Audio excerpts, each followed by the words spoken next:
सूरजपुर नामक एक छोटा सा गांव था, जहां चिलचिलाती धूप और गर्म लू के थपेड़े दिन ब दिन तेज होती जा रही थी। सभी लोग अपने मेहनत से खेती करके अपना गुजारा करते थे, मगर इस साल की शुरुआती की गर्मी इतनी तेज थी कि मानो जान ही ले लेगी। दूर दूर तक पानी का नामो निशान नहीं था। लोग जरूरी काम होने पर ही घर से बाहर निकल रहे थे। गांव के बीचों बीच एक पुरानी चाय की दुकान थी। यहाँ पर बूढ़े बुजुर्ग और कुछ कामगार सुबह शाम इकट्ठा हो जाते थे। लेकिन आजकल गर्मी इतनी भीषण थी कि दुकान के आगे वाली बेंच भी खाली पड़ी थी। चाय की दुकान के मालिक राम स्वरूप, जिनको सब काका कहते थे, उनका चेहरा पसीने से लथपथ था। काका को गर्मी का बहुत अनुभव था, लेकिन इतनी भयंकर लू उन्होंने बहुत कम ही देखा था। हे भगवान, आज तो सूर्य देव आग उगल रहे हैं। लगता है जैसे आसमान से अंगारे बरस रहे हैं। पानी पी पी कर जीवन का गुजर हो रहा है। अब की बार तो गर्मी इतनी पड़ रही है कि जैसे जान ही चली जाए। हाँ काका, आप सच कह रहे हो। पिछले कई बरस में मैंने इतनी गर्मी नहीं झेली। सब तरफ त्राही त्राही मची है। गांव के कुएं भी सूख गए हैं। जो थोड़ा बहुत पानी है वो गंदा हो चुका है। जो भी पानी बचा है वह भी पीने लायक नहीं है। उसी वक्त वहाँ से एक नंदू नाम का आदमी वहाँ से गुजरता है। उसके चेहरे पर परेशानी की लकीरें थीं, पर आंखों में उम्मीद की चमक। वो काका से हाथ जोड़कर अभिवादन करता है। प्रणाम काका, क्या एक गिलास ठंडा पानी मिल जाएगा क्या? बहुत जोर की प्यास लगी है। प्यास के मारे जान जा रही है। काका तुरंत पास पड़े घड़े में हाथ डालते हैं और आधा गिलास पानी निकालते हैं और नंदू को दे देते हैं। नंदू जल्दी जल्दी पानी पीता है, मानो हलक सूख गया हो। धन्यवाद काका, गर्मी ने जान निकाल रखी है। इतनी गर्मी में भी काम करना पड़ रहा है। पेट के लिए कुछ तो कमाना ही पड़ेगा। बिल्कुल बेटा, पेट तो हर हाल में पालना ही है। पर सुन रहा हूँ कि तुम्हारे मोहल्ले में भी पानी का बड़ा संकट हो गया है। जी काका, 2 दिन से नल में पानी नहीं आ रहा है। पानी का स्रोत नीचे चला गया है। सभी लोग परेशान हैं और मैं जो भी पानी बचा कर रखा था वो भी लगभग खत्म हो चुका है। दिन में मजदूरी करके आता हूँ तो घर में पानी की दिक्कत देखकर दिल टूट जाता है और बिजली भी दिन भर गुल रहती है। पंखा भी नहीं चलता।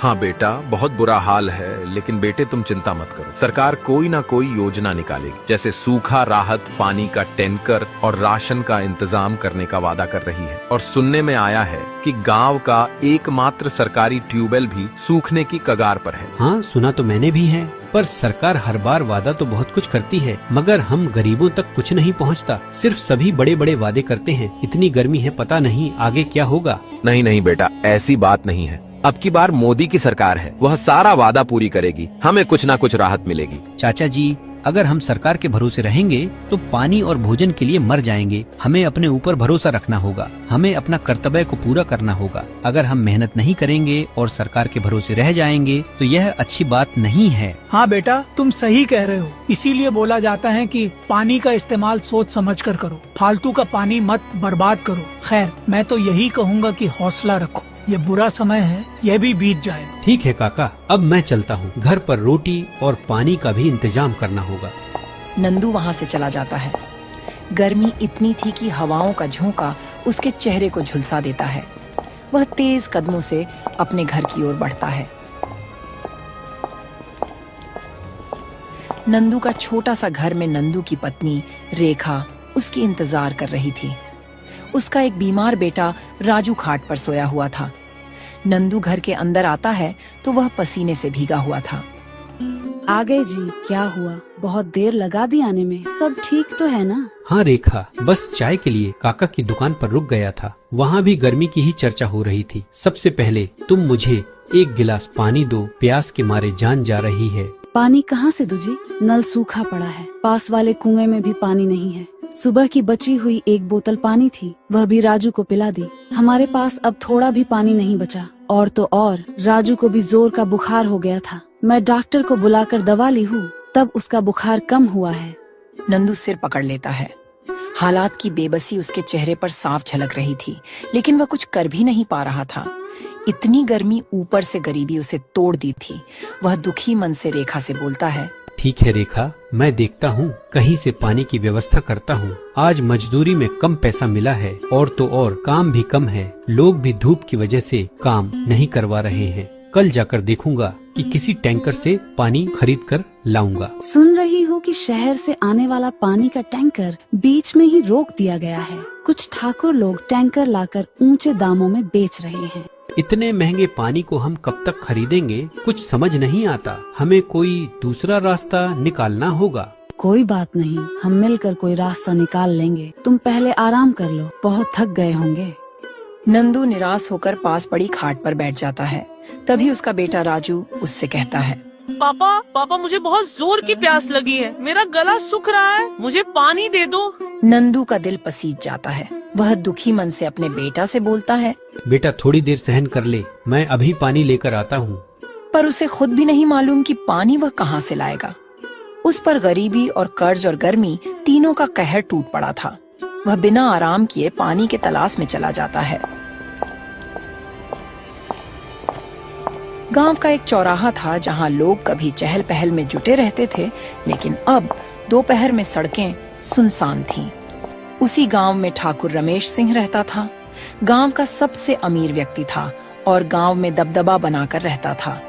उसके बारे में तरह तरह की चर्चाएं थीं कि वो कभी कभी लोगों की मदद करता था, मगर ज्यादातर वह लोगों पर रौब जताता था और अपना स्वार्थ साधता था। उसी के साथ उसका खास आदमी कल्लू उसके साथ रहता था। वह हेरा फेरी, बेईमानी और मुनाफाखोरी में उसका नाम पहले था। वह अपने स्वार्थ के लिए कुछ भी कर सकता था। अरे कल्लू, इतनी धूप में क्यों खड़े हो भाई? ठाकुर साहब बस आपका ही इंतजार कर रहा था। सुना है कि पानी की बड़ी दिक्कत चल रही है। मैं सोच रहा था किसी तरह टैंकर का इंतजाम करके कुछ पैसा कमाया जाए। हाँ, ये गर्मी तो बहुत लंबी चलने वाली है। मैंने भी शहर से बात की है। कुछ सरकारी सप्लाई रुक गई है और कुछ हम इधर उधर करा रहे हैं। अगर तुम चाहो तो मेरे जानने वाले से टैंकर बुलवा कर पानी बेच सकते हो। थोड़ा मुनाफा हमारा, थोड़ा तुम्हारा। जी ठाकुर साहब, मैं तो तैयार हूँ, बस आप इशारा कीजिए। तुम चिंता मत करो, शाम को मेरे घर आना, तब तक मैं सारा जुगाड़ कर दूंगा। दोनों एक दूसरे की ओर देखकर मुस्कुराते हैं, जैसे कोई गोपनीय सौदा तय हो गया हो। कालू चल देता है। इधर नंदू एक टूटी फूटी बाल्टी लिए गांव के पार स्थित एक पुराने तालाब की ओर बढ़ रहा था, जहां शायद थोड़ी बहुत पानी की संभावना बची थी। तालाब तक पहुंचते पहुंचते नंदू पसीने में लथपथ हो जाता है। तालाब की हालत देखकर उसका दिल टूट जाता है। वहां सिर्फ काई जमी हुई थी, पानी बहुत कम था। नंदू को पानी गंदा लगता है, पर उसकी मजबूरी थी। वह आस पास नजर दौड़ाता है। तभी उसके पास एक बूढ़ी दादी आती है। अरे बेटा, यह पानी तो बहुत गंदा है। इस पानी से तो बीमारियां फैलेंगी। तुम इस पानी को क्यों भर रहे हो? क्या करूं दादी, पानी की इतनी किल्लत है कि घर में मेरी पत्नी और मेरे बच्चे प्यासे हैं। मैं उनके लिए कुछ नहीं कर पा रहा हूँ। मुझे तो मजबूरी में यही भरना पड़ेगा। नंदू अपने मजबूरी में पानी भर लेता है और घर की ओर चला जाता है। रास्ते में उसे मास्टर श्यामलाल मिलते हैं, गांव के सम्मानित शिक्षक, जिनका दिल बहुत साफ था। वो हमेशा लोगों की भलाई की सोचा करते हैं। इस भीषण गर्मी में भी मास्टर जी लोगों के घर जाकर समझाते हैं कि संयम और स्वच्छता को न छोड़ें। अरे नंदू, कहाँ से आ रहे हो? बहुत परेशान नजर आ रहे हो। नमस्ते मास्टर जी, तालाब से पानी भरने गया था। बेटा, ये पानी बहुत गंदा है, इससे बीमारी पकड़ने का खतरा है। घर पर इसे उबाल कर ही पीना, वरना डायरिया, उल्टी दस्त लग सकते हैं। जी मास्टर जी, मेरे पास और कोई चारा भी नहीं था। नल सूखा पड़ा हुआ है और कुआं भी सूखा पड़ा है। समस्या तो बहुत विकट हो गई है। प्रशासन भी हाथ खींचे बैठा है। कुछ लोग अपने मुनाफे के लिए पानी बेच रहे हैं। अब भगवान ही हमें बचाएंगे या मार डालेंगे। नंदू जल्दी से अपने घर जाता है और पानी उबालता है। फिर सभी लोग पानी पीते हैं।